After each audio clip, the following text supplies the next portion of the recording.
minha época do rádio, e que já se vão há algum tempo, quer dizer, não tanto tempo assim, porque tem o quê? Tem uns 3 ou 4 anos que eu deixei a Rádio Geração 2000.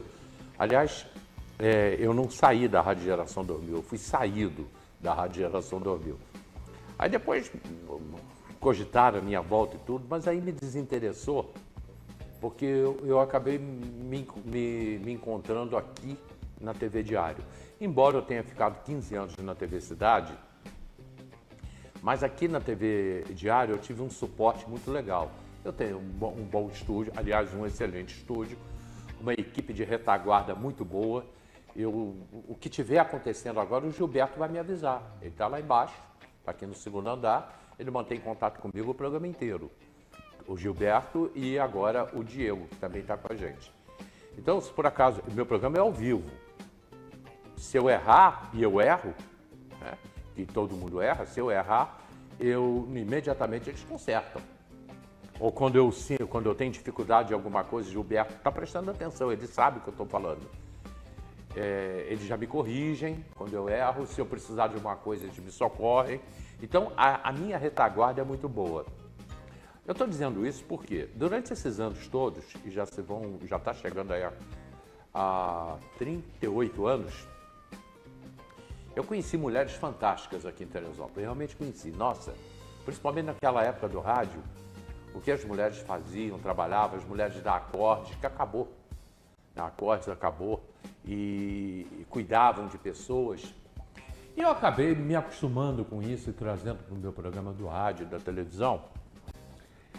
Também isso, na minha época lá na Rádio Geração, lá eu fazia um pouco menos, mas quando eu vim aqui para Diário, isso foi a primeira coisa que eu falei com o Júnior, o que eu gostaria de fazer.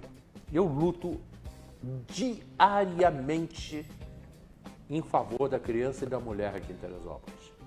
Essa semana, então, as 2 últimas semanas, quase que diariamente, quase que todos os dias, eu falei das mulheres que são agredidas aqui em Teresópolis, da dificuldade que as mulheres têm aqui em Teresópolis. Só tem uma coisa que eu não gosto de entrar, que eu evito. Aliás, por falar em Mulher Fantástica, amanhã a Sônia, minha irmã, minha amiga, Sônia Bruno. Conhece a Sônia? Sim. A Sônia vai estar aqui no programa Debates amanhã. Muito boa. A Sônia já me confirmou que vem. Adoro Sônia. A única coisa que eu não gosto muito de falar é de racismo. Isso eu não gosto de falar. Mas se for necessário, eu discuto isso, falo também. E hoje eu estou trazendo uma mulher que eu não a conheço. Na realidade, eu não a conheço. Mas, pelo banner que ela me mandou, pô, a mulher é fera, hein? Ela é fera. E ela vai conhecer saúde da mulher. Eu estou falando isso desde ontem.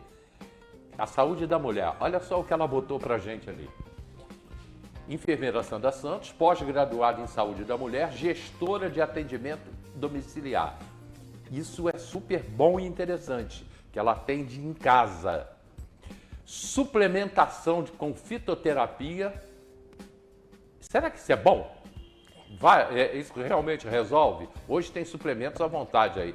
Acompanhamento na menopausa e climatério, exame preventivo, pré e pós-parto, orientação contraceptiva, orientação para menarca, primeira menstruação, alterações de ciclo, planejamento familiar, atendimento personalizado e humanizado. É só você agendar seu horário. E aí ela hoje está aqui no programa, a Sandra está aqui. Gente, nós vamos falar muito do trabalho, do que ela faz. Obrigado, Sandra. Obrigada a você. Muito bom ter você aqui. Para mim é um grande privilégio estar aqui com você, porque eu falei com você antes, né, de começarmos. Eu cresci vendo o seu trabalho e sou grande admiradora da sua capacidade profissional. Muito obrigado. Porque eu admiro os profissionais quando eles se sei enganar empenham. bem. Porque os profissionais, quando eles se empenham, se entregam na sua função, a gente consegue ver isso que vem da alma. Então isso é muito bom. E eu também costumo trabalhar desta forma. E quando eu me identifico com alguns profissionais, e Teresópolis tem muito bons profissionais. Tem sim. Pessoas que trabalham com vontade, com empenho, se entregam de verdade, e isso é muito bom pra gente, sabe? E eu aceitei de estar aqui com você para poder me apresentar para você e para o público que te assiste, que eu sei que é uma demanda muito grande. Não, tem muita gente, sim. E esse negócio aí que eu abri foi só para falar sobre a importância da mulher, né? E a mulher, ela vem a cada dia mais tendo importância no mundo de hoje. Sim. Foram por muitos e muitos anos sufocadas, tanto as suas falas como as suas vontades, seus objetivos, porque a mulher, por um tempo, se ela ousasse passar dos limites que a sociedade lhe impunha, ela era punida. Algumas mulheres não tinham voz dentro de sua própria casa. O marido decidia o que comer, o que vestir, como se comportar. Isso é muito ruim, porque embora todos nós, na sociedade que vivemos ao longo da história, conseguimos ver que a mulher é um vaso frágil, delicado, regada de emoções, nós temos uma personalidade muito forte. Eu por exemplo, na minha casa, meu pai nunca foi um homem grosseiro. Tá? Ele não era um homem carinhoso, realmente ele não era, nem com os filhos. Com a minha mãe, realmente, eu não me lembro. Mas em casa fazia o que ele mandava. Comia o que ele queria, era assim. Vivemos hoje num tempo que as mulheres conseguem expressar o que pensam. E antes, quando se expressavam, o seu marido está de acordo? E elas tinham que acatar, se não estivesse de acordo, tinham que aceitar. É verdade, é verdade. Evoluímos bastante. Temos muito mais a evoluir, com certeza. Os relatos, que é o que você falou, não gosto de falar do racismo, eu também não gosto de falar. Mas eu explico por quê. Rapidamente, e eu discuto, se for necessário. Inclusive, eu estou querendo fazer. É porque eu acho que nos últimos anos, o racismo que existe aqui no Brasil e no mundo inteiro, tá? Ele foi politizado. Exatamente. Ele foi politizado. E a partir do momento que ele foi politizado, isso me aborreceu muito, porque ninguém trata com seriedade, trata com politização. Exatamente. E quanto mais se fala desta forma, mais crédito se dá aos racistas, às pessoas que gostam de fazer o que é mal ao outro ser humano. Caramba, eu falei isso com minha mulher ontem. É demais. Ontem à noite a gente estava em casa e alguma coisa que eu vi sobre racismo, e ainda comentei com ela. Eu falei, quanto mais as TVs ficarem mostrando pequenas coisas, se é que existem pequenas coisas, sobre racismo, mais eles vão aparecer. O dia que se parar de falar um pouco, vão diminuir. Porque aí o cara deixa de aparecer. O racista, ele vai deixar de aparecer. Sim, eu acho que o respeito ao ser humano vai além de qualquer preconceito. Então, quando nós falarmos em respeito ao outro, essas coisas caem por terra. O feminicídio, entendeu? O racismo, homofobia, essas questões todas, porque é a falta de respeito ao ser humano, apenas isso. Aí se distribui, né? Vão se fragmentando em outras etapas, tá? Eu não estou dizendo que eu sou contra falar nada sobre isso, porque eu acho que os debates fazem as pessoas crescerem, mas o foco está sendo desviado. E as coisas têm que ser mais claras e atender realmente as vítimas. Você conhece minhas filhas? Sim, claro. Patrícia é minha amigona, muito gente boa. Patrícia e a Sandra, você conhece? Conhece a Sandra também? Sim. A filha dela, Sandra não. A Sandra, se ela enfrentar algum caso de racismo, aliás, a gente nunca conversou sobre isso. Ela parte para cima, ela vai retrucar. A filha dela, a minha neta, Tainara, aí ela já sofre um pouco mais. Mas é jovem. Sim, né? Ela vai aprender. E depois que foi politizado, a coisa aumentou. Exatamente. Na verdade, os casos sempre existiram, né? Com a divulgação, as coisas ficaram mais gritantes, só que se desviaram o foco por outros interesses. É igual a questão do feminicídio, ele sempre existiu.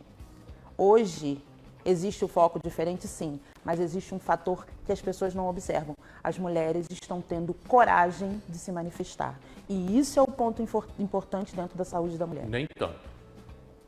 Nem tanto. Por quê? Vamos lá. Eu tenho encontrado casos aí, eu tenho visto casos aí de mulheres que continuam com medo de falar. Sim, eu faço parte de um grupo. Existe um grupo aí grande de mulheres que sofrem caladas. Eu faço parte de um grupo de ação social da Missão Metodista Meudon, lá no Meudon. E a gente enfrenta lá alguns casos, já tivemos casos lá, de mulher que sofreu a vida inteira. Sim, claro. Mas aí ela recebeu um apoio, em determinado momento, ela se sentiu segura, ela falou, opa, acabou. É aí que ela grita. Mas se ela não tivesse chegado ali, naquele grupo com a gente, Ela não falaria. ela ia estar sofrendo até hoje. Sim, com certeza. Mas hoje a gente tem um número bem menor. As estatísticas mostram isso, que as mulheres têm coragem. Quer ver um caso? Eu atendi uma pessoa em casa e dentro do domicílio eu percebi, porque você consegue, as pessoas procuram, as mulheres aí, elas procuram pessoas que possam ouvi-las, que deem atenção, que se comprometam, que se compadecem em escutar a fala delas. Seja essa fala normal, seja em sinais, em gestos ou até mesmo nas suas dores. E você consegue identificar. E quando você, dentro da residência, você identifica que tem um possível abuso, entendeu? Um agressor presente, um relacionamento abusivo, eu como mulher, eu como profissional de saúde, eu não me sinto nem um pouco confortável em ficar em silêncio, eu tenho que manifestar. Já pegou isso? Já vivenciei um caso de uma paciente, eu preciso fazer um exame, eu falei, tudo bem, você pode fazer o exame só ou fazer a consulta, que eu aconselho você fazer a consulta, porque eu me sinto mais à vontade como profissional, eu passo a conhecer a cliente. Eu escuto as dores dela e, às vezes, através de um estresse, de uma leucorreia que ela está apresentando, é devido àquele fator. Então, eu tenho que tratar a raiz do problema e não somente as causas. E, mediante a conversa, no bate-papo, eu consegui detectar, porque ela sempre falava assim, porque o meu companheiro, ele fazia isso assim, assim, assim, e eu tinha que aceitar. Aí, na terceira vez que ela colocou, eu tinha que aceitar, eu falei, por quê? Porque você tinha que aceitar. Aí ela começou a chorar. E dali para frente a conversa mudou completamente. Já não foi uma consulta em saúde da mulher com foco ginecológico. Você já virou psicóloga também? Já vi. Todo profissional de saúde é um pouco psicólogo. Se ele se permite ouvir, ele vai ser o psicólogo. Né? E tem que ter a expertise de você encaminhar para o momento adequado, para onde tem que ser, né? E dar o suporte àquela pessoa. Porque se ela chegou até você e conseguiu gritar com você a queixa dela, a dor que ela vive, é porque ela confiou em você. A gente falou de dois assuntos, a gente ainda não falou de você, que é o que eu preciso falar, do seu trabalho. A gente falou de duas coisas recorrentes que estão acontecendo aí diariamente. Sim. Que é o racismo e a mulher. A mulher que sofre violência, as mais diversas violências. Só que eu quero conversar sobre isso outro dia. Tá ótimo, vamos lá. Hoje eu não tenho como. Você estava falando aí, minha cabeça já estava indo aqui. Você já começa a crescer outras pontes, né? Já comecei a criar aqui e trazer você aqui, Sônia, por exemplo. Também A seria Sônia bom. tem história espetacular. A Sônia não se vitimiza, é contra a vitimização e ela fala isso claramente. Tá Eu certo. não gosto de falar disso porque as pessoas hoje estão se fazendo de vítimas. E não pode, a gente tem que ter postura. Não pode ter, porque a gente vai sofrer o tempo inteiro. E se fazer de vítima não chega a lugar nenhum. Não. Ninguém chega a lugar nenhum. Simplesmente vai ser mais um chorando na fila. Nem a mulher que sofre agressão, nem o caso do racismo, até porque o racismo, eu digo muito aqui, ontem mesmo eu vi na televisão, estourou a guerra no Sudão, novamente. Não sei se você viu. Estourou no Sudão. É negro contra negro. É. O racismo não quer dizer exatamente que é o negro. Não. Você tem o racismo... Tem o em negro alguns com branco países, também. No Oriente Médio, E é com racismo negro de com branco branco. contra branco. Sim. Hã? Sim. Eu acho que fragmentar a questão do preconceito é que dá margem para tanta coisa. O que é preconceito é a falta de respeito. Fragmentar é verdade. Entendeu? Se você põe falta de respeito e preconceito, são os fatores que levam a tudo isso que nós estamos vivendo hoje. E a gente Chega. tem que começar. Vamos Agora falar vamos disso falar hoje, de não. coisa boa. Vamos falar disso hoje, não. Joga o banner da Sônia aí no ar, na coisa que eu quero ver aí. Da Sandra. Joga aqui atrás que eu não consigo ler aí, não.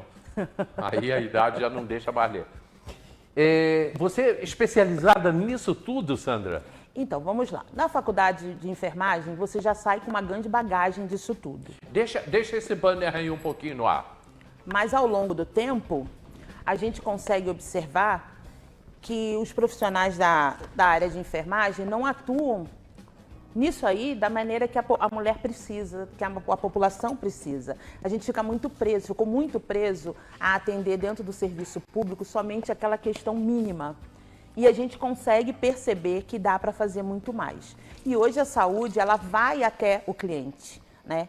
Então, ser formada, né, da parte da saúde da mulher me dá, assim, um orgulho muito grande, porque eu sempre quis ser enfermeira. Desde pequenininha eu sempre quis ser enfermeira. O que eu queria brincar e tudo era ser enfermeira.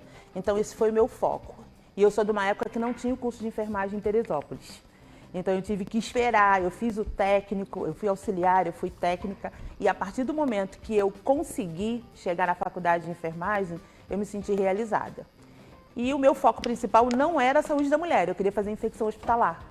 Só que eu fui caindo, meu tema de monografia acabou sendo infecção em parto cesárea. E foi muito interessante. E aí eu comecei a entrar no universo feminino e não saí nunca mais. Isso já vai para 23 anos trabalhando na área.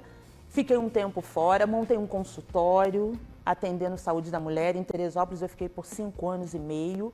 Veio a pandemia, não tivemos condições de manter, porque o grupo que estava comigo, todo mundo foi saindo, né? Eu saí, migrei para a atenção domiciliar, que também tenho muito orgulho. Eu acho que a população precisa disso, é a coisa do futuro. Sim.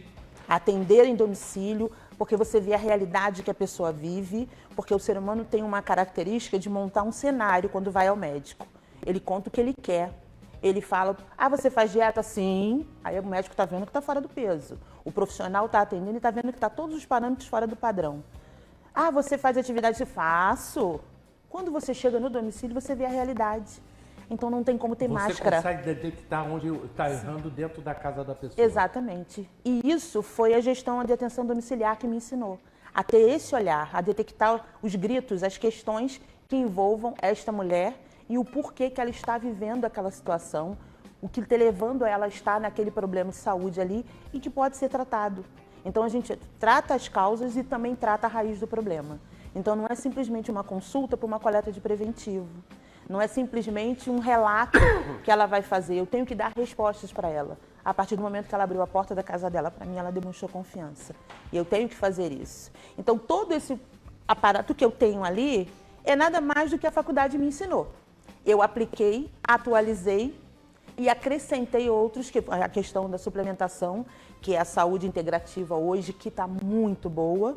Eu tenho todos os parâmetros dentro da fitoterapia. É uma coisa que eu quero te perguntar. Até a gente pode trabalhar muito bem. Eu uso um suplemento, até quem me aconselhou isso, olha, não foi agora, hein? Não é o mesmo que o outro, está muito caro. Eu uso um suplemento, eu tenho 71 anos, mas ele já me disse isso. Paulo Carneiro, não sei se você chegou a estudar com ele. Pai da Renatinha Carneiro. Pai da Renata. Sim. O Paulo foi um grande amigo que eu tive na vida. Viajamos muito juntos, eu e Paulo. E o Paulo, ele já naquela época me mandava tomar suplemento. É muito Falou, bom. cara, toma um por dia, que isso é bom. No futuro, e eu nunca tomei. Agora, depois de velho, é que eu estou usando, né? Não sei se está fazendo bem ou não. É isso que eu quero te perguntar. O suplemento, esses que a gente compra, e são vários agora, né? Tem vários. Isso faz bem para a saúde? Então, o suplemento ele não vai te fazer mal desde que você tenha uma orientação de um profissional de saúde qualificado e principalmente exames detectando que você tem a necessidade desse suplemento. Tá? Então é comum como qualquer outra medicação. Eu só posso ter uso... Mas não é medicação, é um suplemento. É suplemento, mas o remédio também você só toma quando tem indicação. No Brasil é fato chegar na farmácia, eu quero um anti-inflamatório e toma. Eu vou tomar um analgésico e por sua conta, eu quero um xarope, eu quero não sei o quê. Tudo eles vão comprando e tomando. E o certo de qualquer medicação para tratar qualquer fator, seja fitoterápico ou não, você tem que ter uma orientação de um profissional que solicite exames, vá detectar aquela questão e vai entrar com o suplemento adequado. Então, se você não está com seus exames em dia, Hélio, eu preciso que você faça... Eu já operei o coração. Faça seus exames de rotina. Já vou para 6 anos. E dentro da deficiência que apresentar os seus exames, você vai tomar o suplemento. Não, esse aqui você pode tomar para você pro resto da vida. Por exemplo, magnésio. É ótimo. Dá para você fazer um bom trabalho com ele. Entendeu? Mas a gente precisa equilibrar todos os outros fatores. Existem 5 pilares muito interessantes para a saúde da mulher, que eu estou falando mais da minha praia aqui, tá? Sim. Sono, eu tenho que ter uma boa qualidade de sono, eu tenho que ter uma boa alimentação, eu necessito de ter lazer, atividade física é necessário. Aí umas colegas minhas vão dizer assim, mas ela demorou a começar a atividade física. Eu fiz muito na minha adolescência, malhava bastante e tudo. Depois eu parei, foquei em outras coisas, entrei na vida sedentária e agora eu retornei para fazer atividade física porque ela faz falta, tá? Então vamos lá. Sono, lazer, alimentação, atividade física e espiritualidade. São 5 pilares que o ser humano precisa ter, muito mais as mulheres. Porque isso estabiliza a parte emocional, controla o estresse, a ansiedade, tudo isso. E tendo estresse e ansiedade, você come demais, você fica nervosa, fator estresse, nada tá bom, mudança de humor, tudo isso começa a desequilibrar, porque nós somos muita emoção. E a emoção é movida por hormônios. Se você estabiliza com esses 5 pilares, os hormônios estão estabilizados, você está bem. Mas isso também é para o homem. Também é para o homem, só que nós temos muito mais que vocês. Vocês são mais razão do que emoção. Nós somos mais emoção. E a emoção é movida por hormônios. Então a gente tem que equilibrar tudo isso. Depende. Eu sou mais emoção. Que bom, porque os homens que são mais emoções são mais sensíveis. Eu sou mais emoção. Muito mais amorosos, emoção. São pessoas que. E vivem mais, sabia? Mas isso foi a vida que. Ó, eu já gostei. Isso foi a vida que me ensinou, tá? Que bom. A vida me ensinou isso. Eu, por exemplo, eu faço caminhada quase que todo dia. Né? Ontem eu estava no alto, precisava ir na Barra. Eu fui a pé. Eu fui a pé. Levei exatamente 1 hora saindo do Oliveirão, ali onde eu moro, até o colégio da Barra, lá ali na Doutor Oliveira, fugiu o nome agora. Campos Salles? É Campos Salles? Não, Campos Salles é lá fora. Até a Rua A, pronto. Até a Rua A. Levei exatamente 1 hora. E caminhando firme ali. Eu gosto disso. Aí eu quero chegar, tanto na mulher quanto no homem. Você falou o último, espiritualidade. Sim. Eu quando caminho, quando eu estou na rua, ou quando eu estou fazendo minhas caminhadas lá no Comari, e hoje eu acho que eu vou fazer, eu me encontro ali espiritualmente. Eu me encontro com Deus naquele momento. É a paz, né? Eu falo com Ele. Por isso que eu gosto de caminhar sozinho. É muito bom. Já caminhei muito com amigos, hoje não gosto mais. Hoje eu quero estar sozinho. Eu não gosto de caminhar nem com fone no ouvido. Eu também não. Eu vou olhando a natureza. Não, eu também não.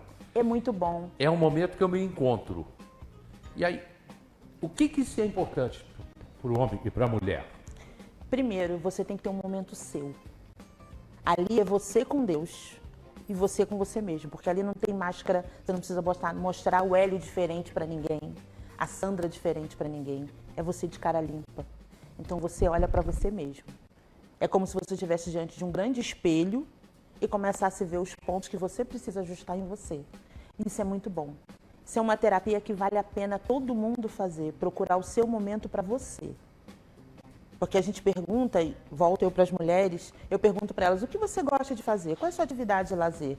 Eu saio com meus filhos, eu levo na pracinha, eu levo no cinema, eu saio para comer pizza, para jantar, eu vou na casa da minha mãe, na casa da sogra. Eu falei, e você? Qual é o seu momento para você? O que você faz para você? O que você gosta de fazer? E às vezes as mulheres não se encontram, elas não sabem. Então você passa a ser a mãe, a esposa, a filha, mas não consegue ser você mesma.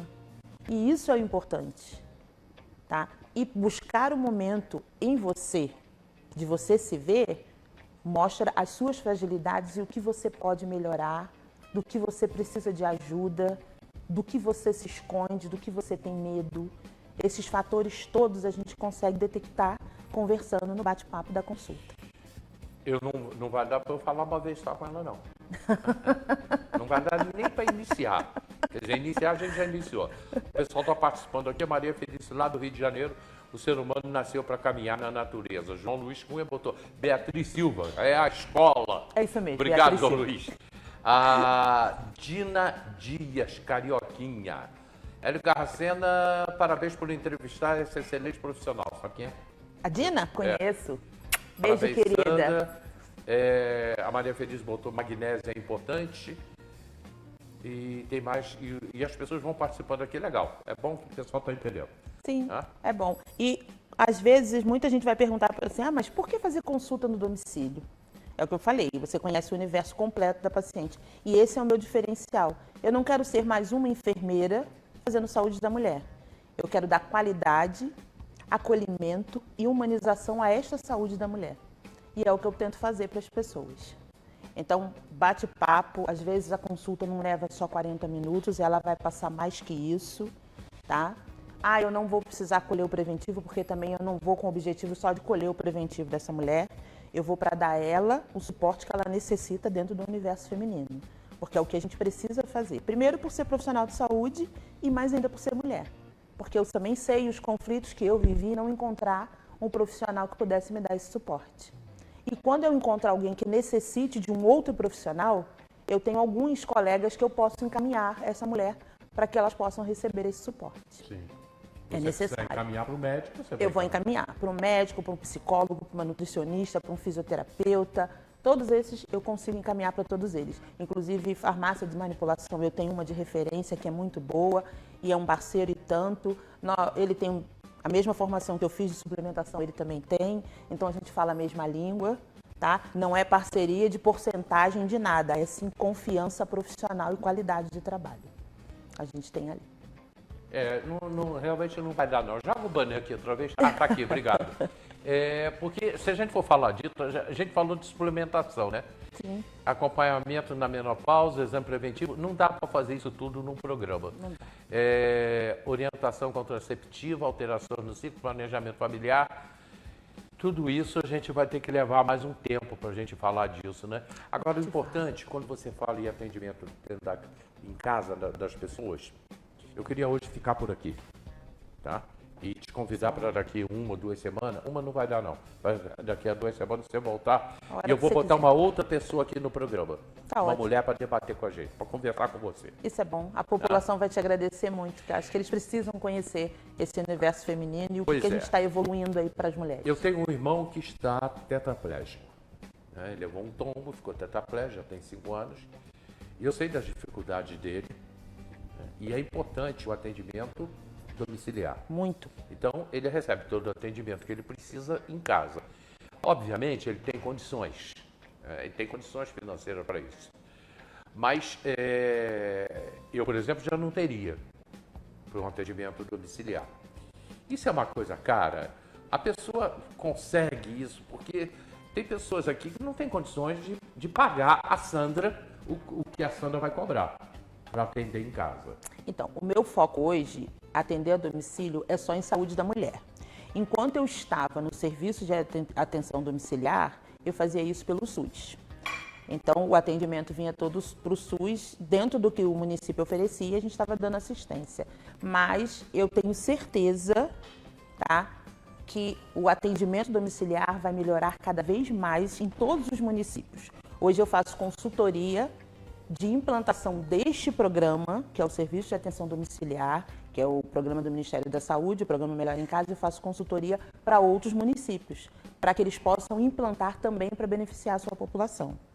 Tá? Da região aqui do Polo Serrano, eu já peguei 4 municípios para fazer consultoria e orientá-los para que eles possam implantar dentro da necessidade de cada município. Se ele tem uma população-alvo que possa implantar uma equipe, 2, a gente vai orientando dentro das regras que o Ministério da Saúde impõe e vai orientando a eles para que eles possam fazer isso. Porque, para mim, como gestora em atendimento domiciliar, quanto mais municípios, mais gestores entenderem que é um atendimento qualificado para o futuro e econômico para o município, porque é menos gasto quando você faz a pactuação com o Ministério da Saúde. Então, isso é muito bom. O município ganha e dá uma assistência de acordo com o que a população precisa e que ela não pode pagar, porque é um serviço caro. Eu já tô encerrando com a Sandra, mas eu vou deixar um gancho. Não tem jeito, eu não vou abrir mão de você. Eu preciso de você aqui. Tudo bem. Porque eu tenho falado sobre assuntos aqui no programa e recebido mulheres aqui no programa para falar sobre o câncer. Sobre o câncer. Eu tenho, inclusive, 3 amigas minhas que estão passando por esse processo. Eu já passei. Pois é, então aí você seria mais uma para falar dentro de um projeto que está surgindo aí em Teresópolis. Já tem 1 ano que ainda é um embrião, mas porque aconteceram outras coisas boas e que o Somar Missão, quem está em casa já ouviu falar muito do Somar Missão, ele não foi à frente, ele deu uma parada, porque a gente entrou em outras coisas que tem que ser resolvido primeiro. Ô Sandra, Você já encontrou, já se deparou com casos de câncer? Muito. E quando isso acontece, você cuida da pessoa? Também, tem que cuidar. Quando você é profissional de saúde, Mas o câncer você tem que ser especialista. não, você pode criar a parceria se a paciente não tem nenhuma biópsia e você suspeitou, porque a gente consegue ter a expertise de ver, olha, isso pode ser sim uma alteração inadequada, vamos encaminhar, você encaminha para o oncologista, tá? Ah, não tem condição de ir por via particular, você encaminha para o serviço do SUS, já com todos os parâmetros, avisando, olha, exame, detectou alteração, solicitando possível biópsia para investigar. A gente já encaminha. Mas eu não deixo essa mulher sozinha, entendeu? Eu continuo dando suporte a ela domiciliarmente. Ela precisa de um apoio psicológico, ela precisa de uma pessoa que faça, se tiver uma lesão, fazer um curativo, estimular ela a parte nutricional. Aí a gente faz parceria com nutricionistas para pedir para lá, para dar um suplemento adequado, uma dieta que ela possa aceitar. Eu tive uma grande amiga que eu vivi os últimos momentos dela dentro do câncer e acompanhando ela em casa. Tá, eu preciso parar por aqui porque o tempo acabou. Acabou o tempo, né? Mas olha o que acabou de acontecer aqui no programa. O que acabou, aconteceu agora. Eu tenho uma jovem, 37 anos, que participa do programa aqui comigo. Ela é advogada, está passando pelo câncer, um câncer de mama. E ela vem ao programa de vez em quando ela consegue vir. Inclusive, ela já saiu do hospital e veio para cá, para falar sobre os direitos da mulher com câncer. Isso é importante, porque as mulheres não sabem os direitos Ela que têm. participa comigo aqui no programa. Tá? Eu tenho uma empresária aqui de Teresópolis que trabalha com material hospitalar que está com câncer. Está enfrentando câncer. E eu já conversei com ela, ela falou, Hélio, a hora que você quiser. Tá certo. Essa moça ainda não veio aqui no programa. E agora tem você. Vamos lá. Olha só o trio que eu estou formando. E tem mais, a gente pode ir mais longe, que eu tenho uma psicóloga também lá na missão, que ela também cuida de pessoas com câncer. Né? E eu acredito que você possa conseguir também oncologistas que trabalham. Sim. A doutora Lívia, que cuidou de mim, ela é maravilhosa, tá? Doutora Lívia Velasquez. Você enfrentou um câncer. Sim, eu fiz na mama esquerda, fiz o tratamento, fiz a cirurgia com ela retirou tudo e eu estou muito bem, obrigada. Vida que segue, ajudando as próximas companheiras que podem estar nesse caminho. Sabe por que eu estou entrando nisso aí? Porque eu tenho atuado lá na missão metodista, dentro, eu digo eu não, a igreja, tá, gente? Desculpa aí, a igreja, num bairro extremamente carente de tudo. Meu dono. Meu Dom, Coreia, aquela região toda.